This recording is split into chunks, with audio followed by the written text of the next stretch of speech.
आप सभी को मेरा नमस्कार और 10 महाविद्याओं के श्रृंखला भाग 4 में मैं आप सबका अपने इस YouTube चैनल कहीं अनकहीं में स्वागत करती हूँ। आज के इस वीडियो में हम अष्टम स्थान पर सुशोभित माता बगलामुखी से प्रारंभ करेंगे। पित्तवर्णीय माता बगलामुखी के उद्भव से जुड़े एक कहानी के अनुसार सतयुग में एक बहुत ही विनाशकारी चक्रवात आया, जिससे सभी चिंतित होकर श्री हरि भगवान विष्णु के पास पहुँचे।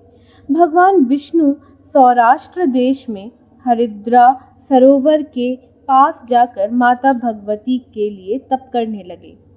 उनके तप से प्रसन्न होकर सरोवर का पानी पीला पड़ गया और उसी पानी से माता बगलामुखी का उद्भव हुआ और उन्होंने भगवान विष्णु के आग्रह करने पर इस विपदा से पूरे राष्ट्र की रक्षा की।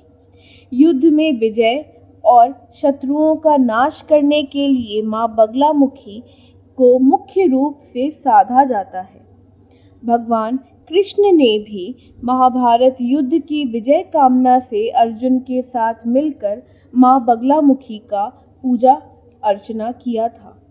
माँ बगलामुखी एक अत्यंत ही शक्तिशाली देवी मानी जाती है।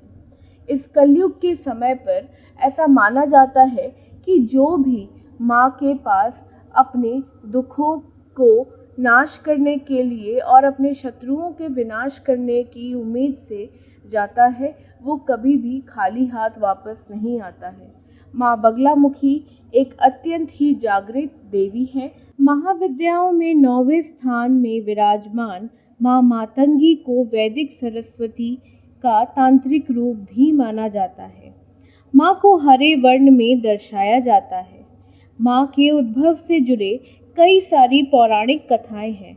उनमें से कुछ पौराणिक कथाओं के बारे में आज हम जानेंगे। एक पौराणिक कथा के अनुसार एक बार की बात है जब माता लक्ष्मी, श्री हरि विष्णु, महादेव और माता पार्वती भोजन कर रहे थे और उनके हाथ से कुछ कुछ अन्न जमीन पर गिर जाता है और माना जाता है कि माता इस जूठन से ही अवतरित होती हैं, इसीलिए इन्हें झूठन का भोग भी लगाया जाता है।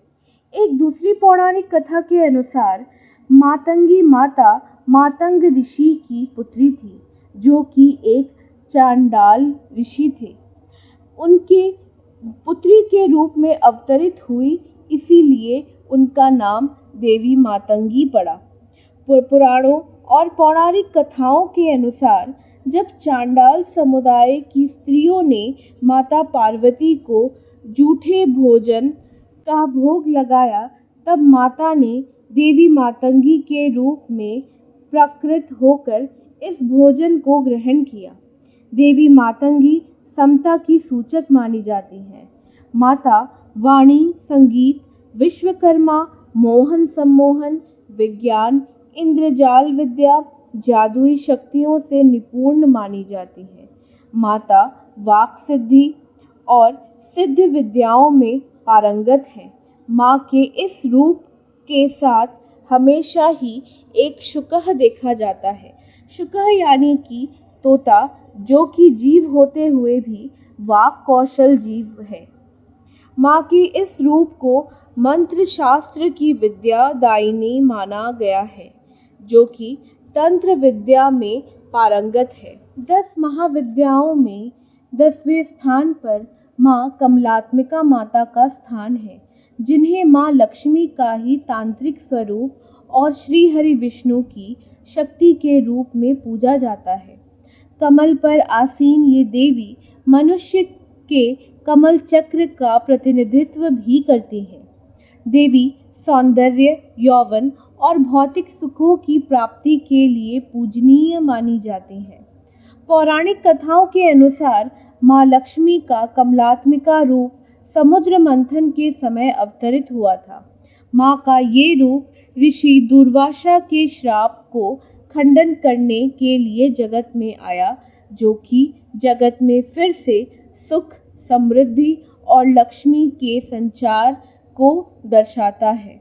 माँ का ये रूप कमल पर आसीन, वाहन उल्लू और हाथियों से घिरे दिखाया जाता है। 10 महाविद्याओं के इन 10 रूपों को समझने के लिए हमें सबसे पहले ये समझना पड़ेगा कि ये 10 रूप बाकी देवी शक्तियों से अलग हैं। ये महाविद्याएं हैं जो कि ब्रह्मांड में छुपे 10 ज्ञान, जिन्हें हम विद्या कहते हैं, उनसे जुड़ी हैं।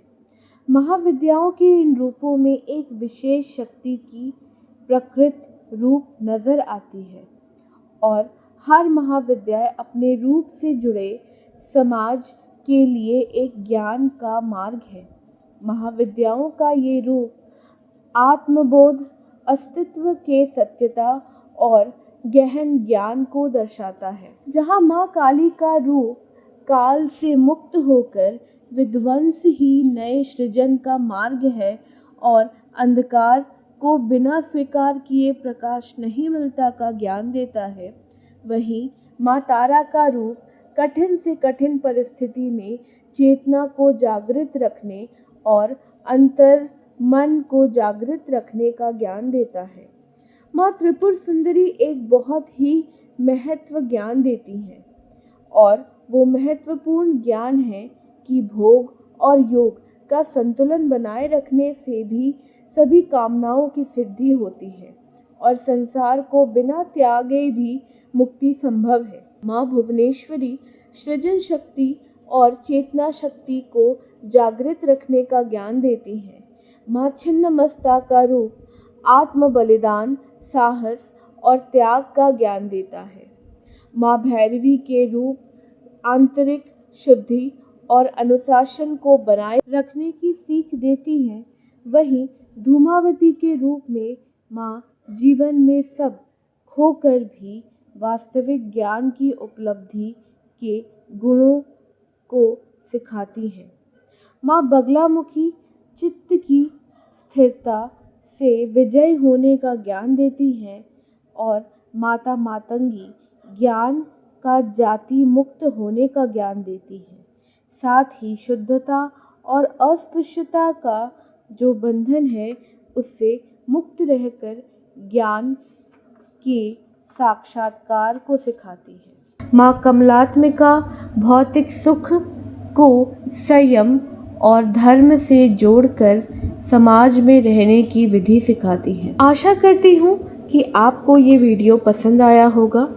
10 महाविद्याओं के श्रृंखला की ये आखिरी श्रृंखला थी, भाग 4, जहाँ हमने 10 महाविद्याओं के बारे में जाना। अगर आपको ये वीडियो पसंद आया है और इससे जुड़ी बाकी जो 3 भाग हैं उनको आपने नहीं सुना है तो आप चैनल को विज़िट कर सकते हैं या डिस्क्रिप्शन बॉक्स में बाकी तीनों वीडियोस की लिंक ऑलरेडी अपलोड की गई हैं, आप चाहे तो वहाँ से भी देख सकते हैं। अगर आपको वीडियो पसंद आए और आपको अच्छा लगे तो please like, share and subscribe my channel. और ऐसी कई अनकही बातों के साथ हम फिर एक नई श्रृंखला के साथ आपसे वापस मिलेंगे। नमस्कार।